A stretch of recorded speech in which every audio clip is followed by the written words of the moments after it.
Талас облусуна президент баш болуп бир канча сындар айтылды элине. Андан сырткары Талас облусу өзүнүн тандоосун жасады. Алар азыркы бийликтин саясатын колдоодон баш тартты. 86-90%га жакыны. Бул абдан чоң көрсөткүч. Ошондуктан азыр мына Дайыр Кенекеевди алып келди.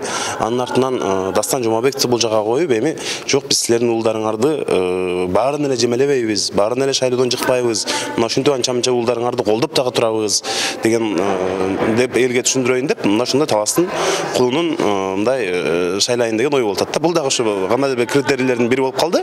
Бирок мен эң өкүнгөнүм, биз мына 1-декабрдан жаңы конституция ишке кирет. Парламенттин ролу күчөйт. Өкмөткө парламент талапты жогорулатат. Бирок ошондой шартта парламент өзү кече шайлоодон келип туруп, монтип бюллетенди көрсөтүп коллегаларыбыздын добуш берип атканы бул өтө уят иш.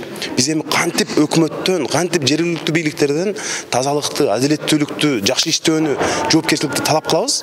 Парламенттин азыр таптакырага моралдык укугу калбады. Ушинтип өзүнүн жетекчисин шайлап атканды көрсөтүп, монтип канчалаган журналисттер турса, канчалаган депутаттар турса, ошого карабай монтип көрсөтүп атканы бул эмне кылсаңар ошо кылгыла. Биз чоң шефтин айтканын жасайбыз дегени мындай ачык көрсөтүп атканы бул өкүнүчтүү. Мындан башка кандай жол бар билбейм. Биз уже чектен, кызыл чектен аштык.